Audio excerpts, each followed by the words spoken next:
მოგესალმებით, მივესალმებით ჩვენს მაყურებელს, ხაბეს პოდკასტი აბრეშუმის გზა, შემოგვიერთით, გამოიწერეთ ჩვენი არხი, უკვე 53000-ზე მეტი უნიკალური მნახველი ყავს, ამიტომ ხაბეს პოდკასტი აბრეშუმის გზა, აი აქ შეგიძლიათ გამოგვიწეროთ და გამოგყვეთ. დღეს ძალიან საინტერესო სტუმარი ყავს, ჩვენთვის ძალიან ისეთ საყვარელი ადამიანი, მინდა რომ წარგიდგინოთ და მოკლედ გითხრათ ვინ არის ჩვენი სტუმარი. ჩვენი სტუმარი არის ქალბატონი თინათინ ცერცვაძე, რომელიც ჩემი აზრით ერთ-ერთი საუკეთესო დიასახლისია, რაც მას ვიცნობ და მაქვს ასე ვთქვათ ურთიერთობა, გულწრფელად ასე ვფიქრობ და ამიტომ დაგიძახეთ დღევანდელ დღეს გადაცემაში. ქალბატონი თინათინი 21 წელია არის ნაციონალურ მოძრაობაში და წულუკიანს უნდა უცხო რომ დაუძახეთ ქალბატონ თინას. თინა, მე მგონი რა გახარია ვის ეძახიან. როცა მემატიანე ხარ აბსოლუტურად ყველაფერი იცი და რა არ გინახავს და რა არ გაგიგია. ხო. ჩემი აზრით ძალიან საინტერესო გადაცემა გვექნება მარტივი მიზეზის გამო. აღდგომები მოდის, მინდა რომ პირველ რიგში ყველა მართლმადიდებელ ქრისტიანს, როგორებიც მე და თინათინი ვართ მაგალითად, ყველა ადამიანს მიულოცოთ ეს დღესასწაული წინასწარ, იმიტომ რომ ზოგმა შეიძლება აღდგომის დღეს ნახოს ეს ჩანაწერი YouTube არხზე, ზოგმა შეიძლება წითელ პარასკევს და შეიძლება ორშაბათს. ამიტომ გილოცავთ აღდგომის ბრწყინვალე დღესასწაულს და აი დღეს რაც გვაქვს ასე ვთქვათ აქ გაშლილი გვაქვს, ესე იგი თავარი თემა ამ დღეების განმავლობაში ქალბატონო თინა ყველა ოჯახში, ყველა სახლში არის აღდგომა, არის ესე ვთქვათ პასკა როგორ გამოცხეს, პასკა როგორ ვიყიდოთ, კვერცხი რა ღირს, კვერცხის რო შევღებავთ, მერე სასაფლაოზე გვიწევს ყველას გასვლა ხო? ყველას ყავს ახლა ოჯახში მიცვალებული, ვიღაცა ბებია, ბაბუა, ვიღაცას შეიძლება არ ვიცი და ძმა და ასე შემდეგ, ხო? ეხლა ნუ რეალობა არის ის რომ ყველა ოჯახში არის ასე ვთქვათ მიცვალებული, რომლისთვისაც სააღდგომოდ გავდივართ შემდეგ უკვე სასაფლაოზე. ოღონდ ეს ამ თემას განიხილავს ყველა რა, იმიტომ რომ ვიღაცა რაიონშია წასასვლელი, ვიღაცა შეიძლება რაიონში არ არის წასასვლელი, მაგრამ ქალაქის ერთი წერტილიდან მეორე წერტილში უნდა მივიდეს. ან სადაც არ უნდა გადაადგილდეს. ნებისმიერ შემთხვევაში აი ახლა ჩვენ რაც გვაქვს ნაყიდი, დაწყებული ეს პასკა გვაქვს პატარა ნაყიდი, მე პასკა როგორ გამოვაწყოთ, რაღაცეები ვიყიდეთ, ქვილი ვიყიდეთ, ქიშმიში, ძე, ზეთი, შაქარი, აგერ გვაქვს კვერცხი და აი ამასთან დაკავშირებით მინდა რომ შენთან ერთად ასე ვთქვათ ეს განვიხილოთ რა ჯდება აღდგომის დღესასწაული და როგორ არის გაძვირებული ადამიანებისთვის ასე ვთქვათ ზოგადად ყველაფერი პროდუქტები. მაგრამ ნუ ამ შემთხვევაში აი ასე ვთქვათ ამ თემაზე ვისაუბროთ. ამასობაში შენც აბა გითხარი ორიოდე სიტყვა, რა სიტყვი ჯერ ჩვენ პოდკასტებს თუ უყურებ ხოლმე ეგ მაინტერესებს. უყურებ, გილოცავთ. საინტერესო თემებია. დღევანდელ დღეს რაც შეეხება მინდა მიულოცო ყველას აღდგომის ბრწყინვალე დღესასწაულის დადგომა, სიხარულის და სიკეთის დღესასწაულია, ამიტომ ადამიანს უნდა კონდეს სიხარულის გაზიარების უფლება უფალთან, მაგრამ როგორც მატერიალურად ისე სულიერად იყოს ადამიანი ამაღლებული, მაგრამ დღევანდელი დღეიდან გამომდინარე როგორ შეხვდება ეს უკვე რაღაც პირობების დამოკიდებულია პირობებზეა დამოკიდებული. ზოგს ისე მართლა ეშინია დღესასწაულის მოსვლას, იმიტომ რომ კონკრეტული ხარჯებთან არის დაკავშირებული. კი, არის სამწუხაროდ. და რა მინდა იცი? ჯგუფი მაგის, ხალხის რაოდენობა. კი, და აბსოლუტურად ამ გადაცემის მთავარი შინაარსიც ეგ არის, რომ ანუ ამ პრობლემასთან დაკავშირებით ვისაუბროთ, მიუხედავად იმისა, რომ ქართველებისთვის, ჩვენთვის, მართლმადიდებლებისთვის ძალიან მნიშვნელოვანი დღესასწაულია, ხო? ალბათ მე მგონია რომ ადამიანები ხო ძალიან ისეთი დღესასწაულია რომელსაც ყველა აღნიშნავს და ყველასთვის მნიშვნელოვანია აღდგომა და აღდგომის შემდეგ ალბათ მე კიდევ უფრო ისეთი რაც არის ასე ვთქვათ არასაეკლესიო რასაც ყველა აღნიშნავს არის ახალი წელი ახლა მეტი ისეთი დღესასწაული რომელზეც აღდგომა და ახალი წელი ხო ყველაზე მასშტაბურად რომ აღინიშნება რა ამიტომ ახლა რა ვიცი აღდგომის მოსვლის მართლა შენ თქმის არ იყოს უნდა უხაროდეს ხო ადამიანს სიხარული უნდა იყოს ადამიანს ხო და ბედნიერი უნდა იყოს და რაღაც მაგრამ ნუ ამ პრობლემიდან გამომდინარე რომელზეც ახლა ნელ-ნელა კიდევ უფრო მეც ვისაუბრებთ მე მგონი რომ შენ თქმის არ იყოს ზოგს ეშინია აი თინა რა მინდა რაში მინდა რომ დამეხმარო პირველ რიგში მოდი ის მინდა რა ქვია ფურცელი მინდა თუ შეიძლება ჩამოვწეროთ პასკის გაკეთებას რა ჭირდება ვიტო დამეხმარება ეგ არა აი ეს ჯერ აი პასკის, მოდი უცებ დავწეროთ. აბა პასკისთვის რა გვჭირდება, რომ კვერცხი, ფქვილი, ცხიმი,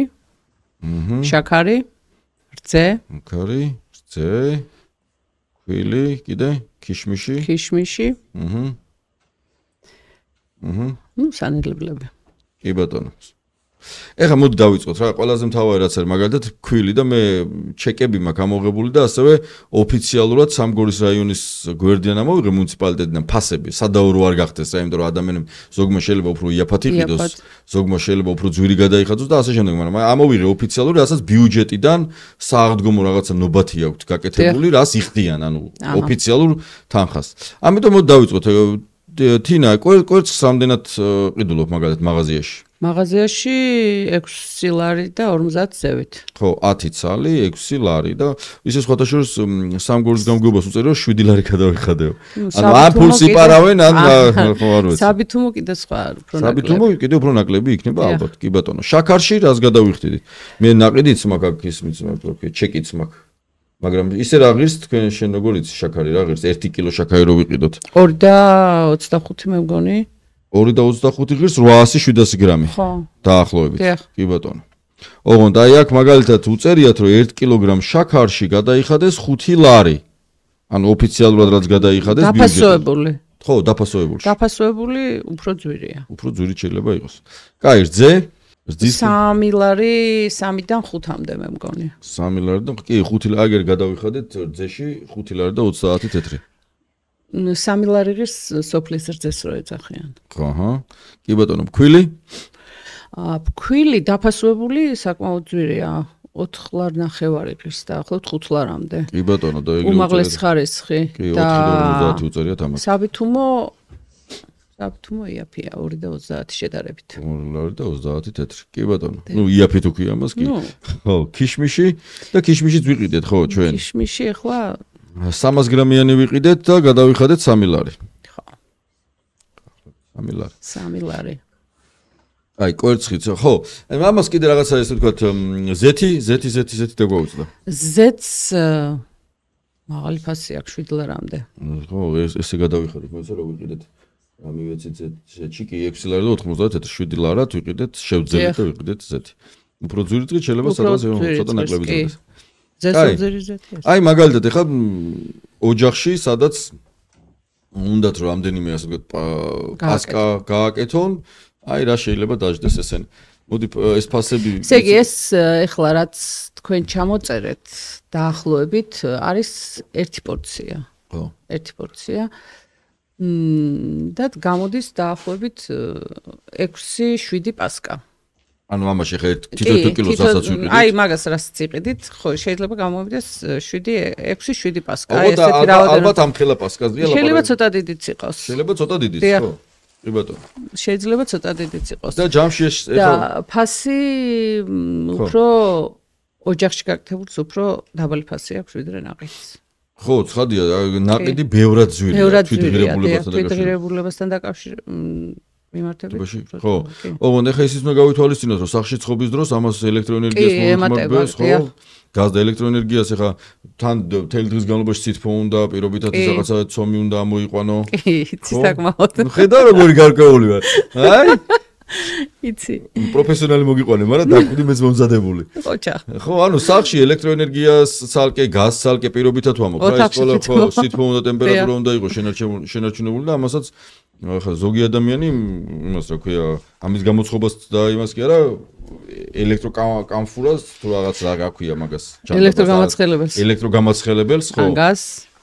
საერთოდ ვერ თავს. ნუ ზამთრის განმავლობაში ვერ თავს და ეხლა იმ ერთ დღისთვისაც ვეღარ ჩართ. ხო. მოკლედ რა, ეხლა რაც თქვით ჩვენ, რა შეიძლება ეს იყოს, რო დავთვალოთ ისა, რა ქვია, ვიტო დამითვლი შენ მაქედან რო დამითვალო არა? და გეზარება დამითვალე. ან მომეკაი. ხა ვიტოს კიდე მეორე საქმე შემითავსეო და არ უნდა ეს. მოკლედ ესე იგი 6 ლარი თქვით რაღაცა კვერცხი რო ვიყიდეთ პირობითად, მაგრამ ეს 10 წელი კვერცხი რაში გვეყოფა სააღდგომოთ?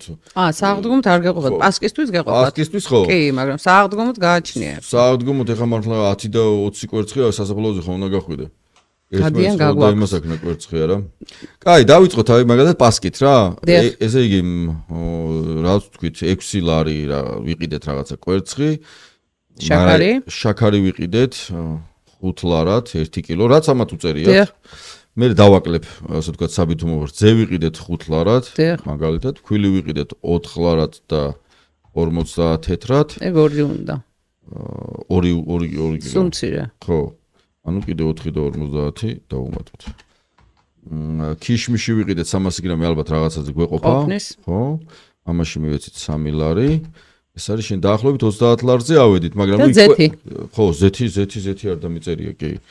ზეთი ვიყიდეთ 7 ლარად, ესეც შენი 35 ლარი, ამ 35 ლარიდან კაი კვერცხი 10 წელი არ დაგჭირდება ალბათ. რამდენი დაგჭირდება? მასია დაახლოებით. ჭირდება? 8. 8, მაშინ ესე დაგჭირები 35 ლარი. მაგრამ ამის გარდა კიდე რაღაცები ხო უნდა? კი.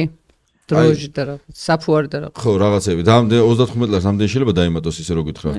შენი ინსტინქტით. 5 ლარი. 5 ლარი. ნუ მოკლედ 40 ლარი. 40 ლარი ჭდება.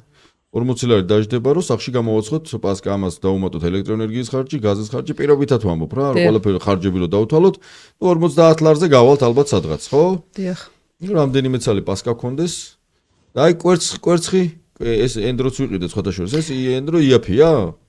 ვიღაცისთვის შეიძლება სული იაფია, ვიღაცისთვის ძვირია, დიახ. მე მაგალითად ლარი და 50 თეთრი მივეცი ახლა ამაში, მაგრამ ეს ახლა რამდენი წელი ესეთი უნდა ვიყიდო, რომ მაგალითად 20 კვერცხი იმას ვქნა რა ქვია. 2 წელი ეყოფა. 2 წელი გვეყოფა, ანუ 3 ლარის ენდრო გვეყოფა, რომ შევღებოთ 20 კვერცხი.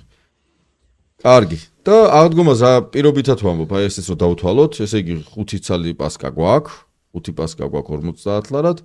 და ამას გარდა, რა ვიცი, 20 კვერცხი არ უნდა ვიყიდოთ აღდგომას ოჯახში? სუმცირე. ხო, მარტო თუ ხარ ადამიანი და ერთ რაღაცა, ნუ კი ბატონო. პრომეტი. კაი, საშუალოდ 30 ავიღოთ. კი. 30 ავიღოთ და კაი, მაგალითად 6 ლარის მაგივრად გადავიხადეთ 5 ლარი რა 10 წალში. 15 ლარის კვერცხი მაინც ხო დაგჭირდება? დიახ. ესე ჩემი მოსახარშად. ხო, 60 შესაძლებლად. 65 ლარი.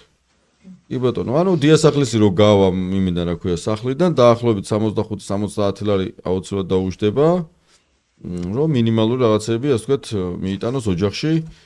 სააღდგომოთ, ანუ ოჯახში მიიტანოს პასკას და კვერცხზე ვაუბრობ. კვერცხზე და პასკაზე მხოლოდ. ორი, ხა, რა ქვია, ქათამს თუ იყიდა, მარხვა მთავრდება და ხორცის ყიდვა თუ მომდება. ხო, ყველი რა გსხორეცი ისე.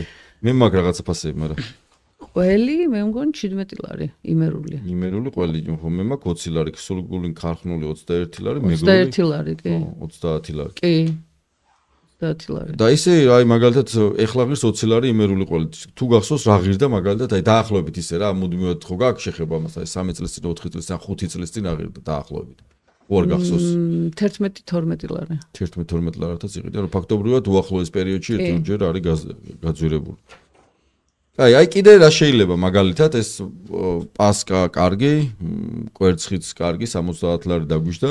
მე წავედით კიდე მაღაზიაში და რაღაცების ყიდვა გვინდა რა. აი მაგალითად რა შეიძლება კიდე რომ ვიყიდოთ ის დამთავრდება რა ქვია ძიმე მარხვა, ხო? კი, ხორცი. ხორცი როგორ? კახური. ხორცი ძალიან რთული საკითხია. თევზი. ხორცის ფასი იცი? 25 ლარი ღირს რბილი ხორცი. 25 ლარი ღირს რბილი ხორცი. ხო. ქათამი ვნახე ამათ ფაში გამგეობის ფაშიც უწერია 9 ლარი? სწორია? ქათმის ფასი ესე ვნახე, მოიცა. 11 ლარი ნახევარ, 12 ლარამდე ღირს. ვიტო რომ დამეხმარო ისევ ბოდიშის მოხდით. კი შეგაწყვეტ. რეკლამაში რო არ გაგივიდეს, არ ვიღწვი. 12 ლარამდე ღირს კილოგრამი. 12 ლარამდე ქათამი? 11 და რაღაც. 12 ლარი, 5 კილო. დიახ. ხო, აი ამათ კილოგრამი. ამათ უწერიათ ესეთი რამე რომ ესე იგი ქათა. ხო, 9 ლარს გადაიხადეს იმაში. ეგ გაყინული. კაი, ეხლა რა მაინტერესებს? კაი, ცოცხალი ძვირი ღირს უფრო. ხო, ამ პასკასთან დაკავშირებით, ესე იგი ჩვენ ვთქვით, რომ დაახლოებით რა დაგვიჟდა 35 და 40 ლარი დაგვიჟდა, ხო, და დაახლოებით 5 წელი ამოვავა რა. ანუ 6, ხო. მაგრამ ეხლა ეს პასკა ბევრად უფრო პატარა, მაგალითად 8 ლარი ღირს. დიახ. 8 ლარი, ანუ ისე მაღაზიაში რა ღირს, მაგალითად ვერ ვაცხობ, არ შემილი ან არ ვიცი. ამ დროს ახდება. ეხლა მაგალითად ერთი პასკა რაც ვიყიდე მე, მაგრამ 8 ლარი. ერთი პასკა ხო არ ეყოფა? არ ეყოფა, რანაირად ეყოფა. ნუ ცოტა ძვირი ღირს 12 ლარამდენაც არის. პასკა ხო? პასკა კი. საშუალო 12 ლარი ცოტა. კი, მაგრამ ისეთი პასკები იტალიურს რო ეძახიან, ცოტა ძვირები ღირს. მაგალითად 72 და ეს. 72 ლარი. კი, 36-დან მე 129 ლარიანი პასკას ვნახე. ნუ, სადღაც წავიკითხე 499 ლარი. 129 ლარიანი პასკა 499 ლარი. 499 ლარი პასკა. სათაურიც მახსოვს, სად წავიკითხე ის და მეთქი მეჩვენება თქო, მაგრამ არა, ესე ეწერა. ლაპარაკობს ეს პასკა, არ ვიცი რა საკეთე. მე მგონი თავის დაამონტაჟებს ამ მინუტს. სირცხვილია უბრალოდ. 499 ლარი რატომ უნდა დააწერო? რატომ უნდა დააწერო საქართველოს? 72 ლარი აიმხელა პასკას, ამაზე ოდნავ იტალიური ლარი რატომ უნდა დააწერო? არ ვიცი. თან იტალიური პასკა აქ არის გამოცხარე. ვინმე ყიდულობს? ალბათ ყიდულობენ ხო, რა ვიცი, ახლა ჩვეულებრივი მოკვდავი ვერ იყიდეს. ბევრი ქიშბიში ეკო ვიტო იძახის. 12 ლარიც რა ეხა იაფია საშუალოდ. კაი 10 ლარი იყოს თუ გინდა მართლა. შენ თქმის არ იყოს ერთ პასკას ხო არ იყიდი ადამიანი რა. ხო, მარტო პასკა ხო არა. ხო. 3-4 პასკა ხო უნდა იყიდო. პირობითად ვამბობ, რა ვიცი ეხა ადამიანი. ზოგ შეიძლება პეჩენია მომდეს რაღაც ისეთი პატარა. ხო. ორცხობილა რაღაც. აი მე მაგალითად ეხა რომ იმას ვქნა რა ქვია, ჩემ თავზე რო ავიღო პირობითად რა. გამდენ მიცვალებულ საფლავზე და მივიდე ხო მამა გარდაცვლილი ყავს უნდა მივიდე ბებია ბაბუის საფლავზე უნდა მივიდე ხო ეს რა ქვია იქით კიდე მამის მხრიდან ბებია ბაბუის საფლავი მაქვს იქ რა ქვია გურიაში უნდა წავიდე ხო ბენზინიც უნდა დახარჯო სწორი ხარ ეხა ნახე რა არა ხო და ერთგან რომ მიხვალ კვერცხი უნდა გააგორო ეხა სასაფლავზე რომ კვერცხი უნდა გააგორო პასკა მიიტანო მე ადამიანები იყრიან ხო თავს აღდგომას სასაფლაოზე და რაღაცა შესანდობარს ამბობენ და ერჭიქას დალევ და ასე შედა ხელსარიელი ხო არ მიხვალა რა ხო ვერ მიხვალ ძალიანაც რო გინოდეს ხო უხერხულია ვერ მიდიხარ ხელსარიელი ამიტომ ეს კონკრეტული ხარჯები ხა ჩვენ რასაც ვლაპარაკობთ არის მიზერი ხო რომ სადღაც 50 ლარი 70 ლარი მე ხორცი იყიდე მე რაღაცა ვიღაცას დაუძახე ახლობელს მეგობარს მეზობელს ვისთანაც ერთად ამ შესაძლებლობის დალევა გინდა პირობითად აღდგომის დღესასწაულის აღნიშვნა გინდა და გამოვიდა რომ ვიცი ავალთ ალბათ 200 და 300 და 400 ლარზე რა და თუ სადმე ხარ წასასვლელი მით უმეტეს მაგრამ მარტო აღდგომის მერეც ხო უნდა იყოს აღდგომ ხო მაგ შენ მაგალითად სად მიდიხარ ხოლმე კახეთში ანუ აქედან უნდა წახვიდე კახეთში იმისთვის რომ ბებია-ბაბუის საფლავზე და გახვიდე ო იქ ახლა იმის რა ქვია უფასოდ ვინ წაგიყვას ხო სამორთო ტაქსით წახვალ და ახლობით რაღაცა პირობითად 10-20 ლარი გზა დაგიждდება ხო თუ ხო ავტომობილი თუ წახვალ კიდე უფრო ბევრად ძვირი დაждდება. ხო, გაძვირებულ საწოვენ და ჩაასხა, მოხვიდე. ესეთია. კარგი. რეალობა ეგეთია, მაგრამ იცი რა არის, რა ქვია, თინა.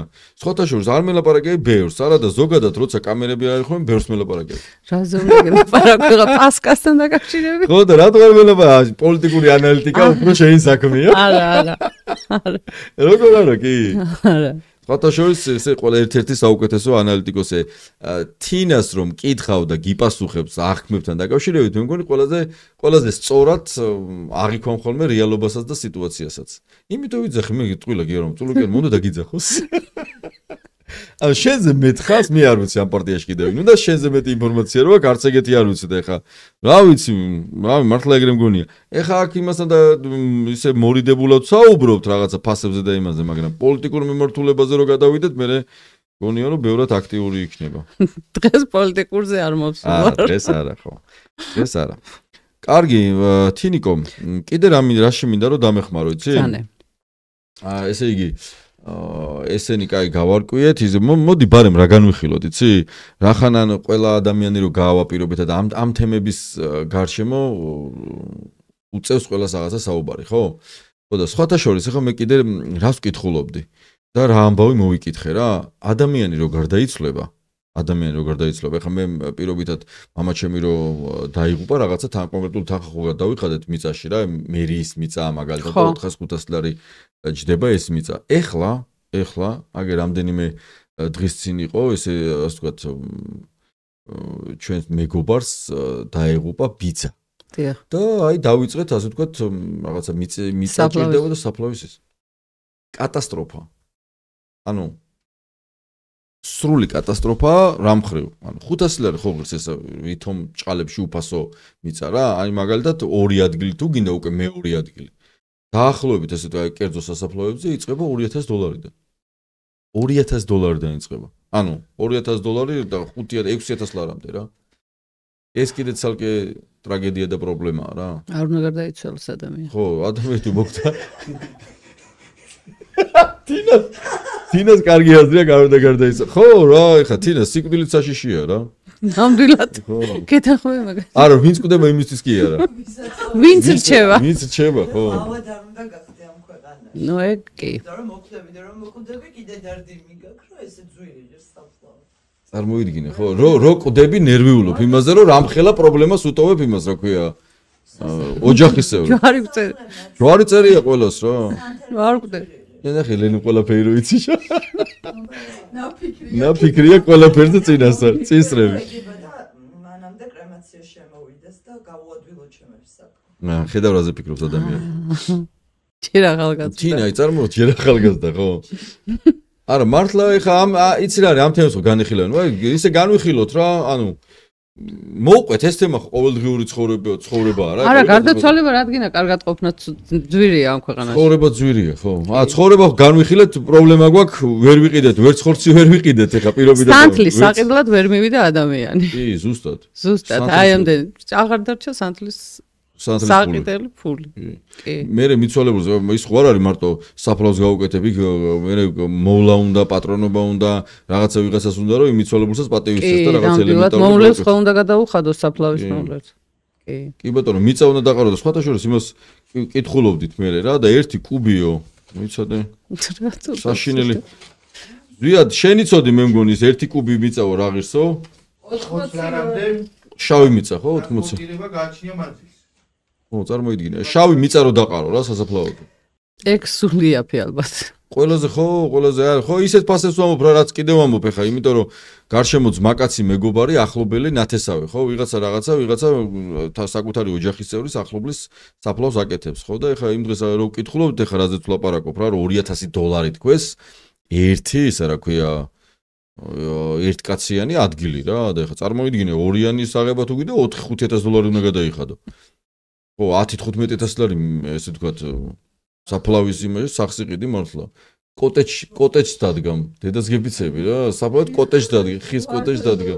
სახლია ფაქტიურად. სახლია ფაქტიურად.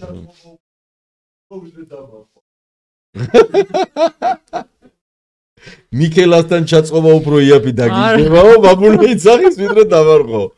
ხო რა, ძალიან ძვირია, ხო ეს რა ვიცი.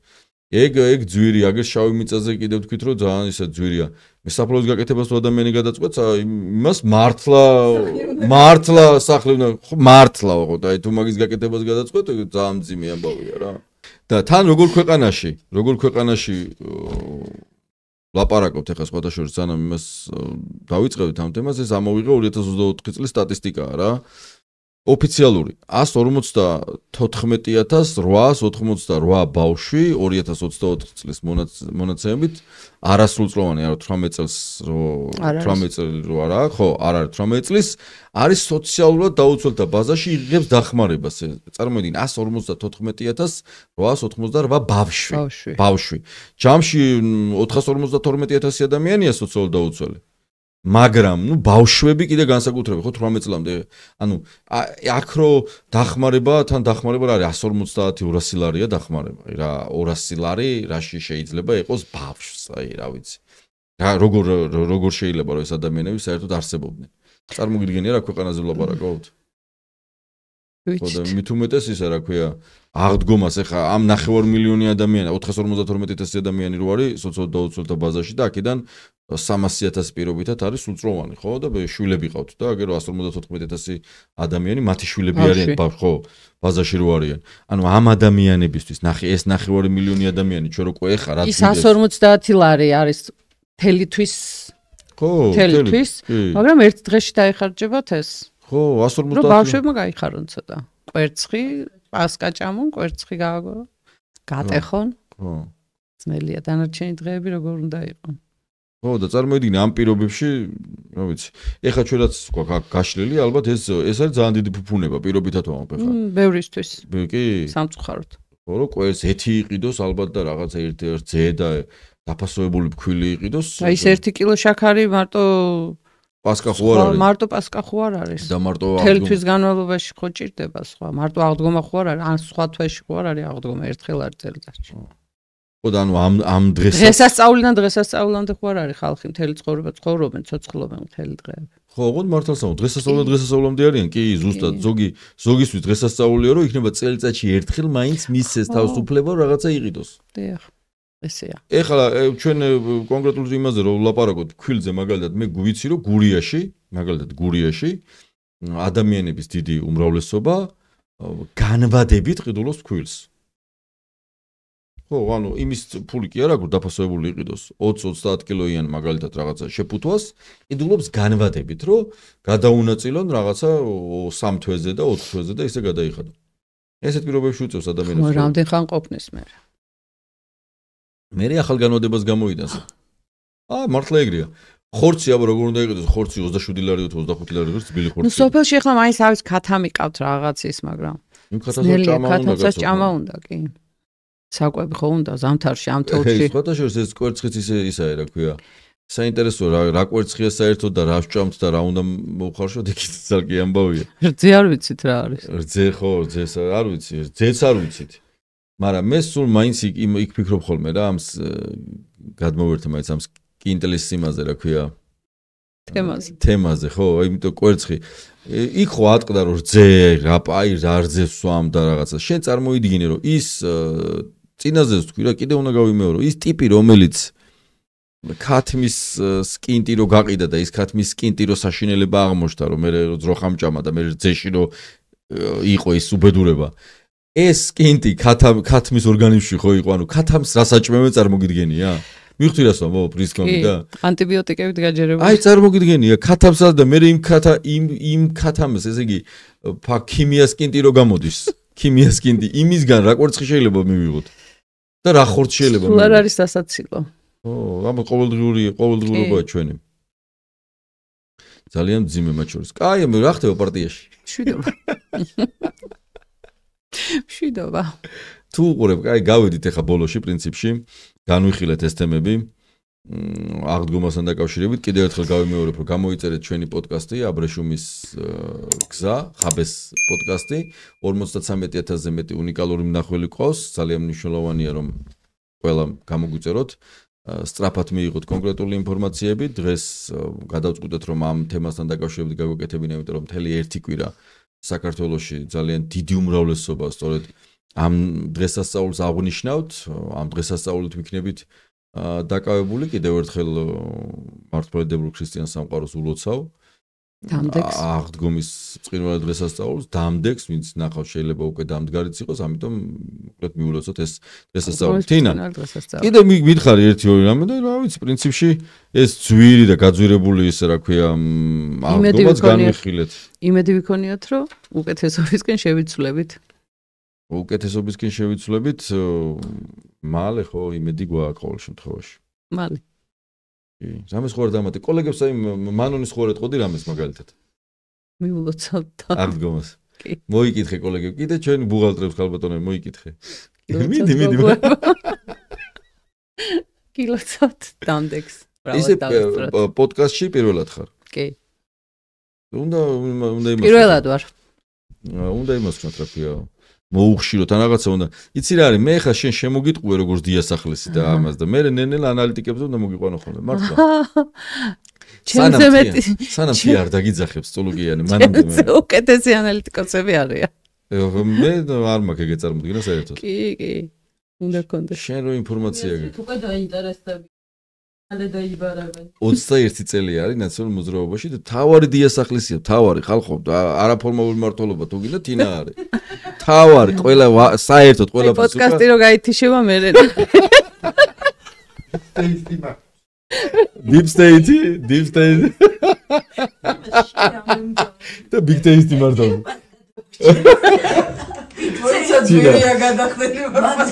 ამას რომ მოურჩებით და თინას რო წერილი მოსდით წულოკერენგა რო იბარებენ. უკაცრავად. ყველა დიდი ინფორმაციის მატარებელი ადამიანი. გაჩუმდით. როდის დავსწრები ვარ შენს თათბირს. რაყენაღი ეგ თავს იმართლებს, როდის დავსწრები ვარ? მითხარი ხო?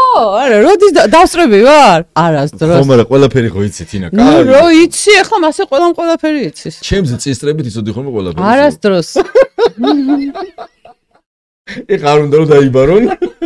ნუ დამიბარონ, ყველა ჩამოუთლის სახელს როგორც ვინც იყო 13 ადამიანი? როგორ ახსენს? როგორ ახსენს?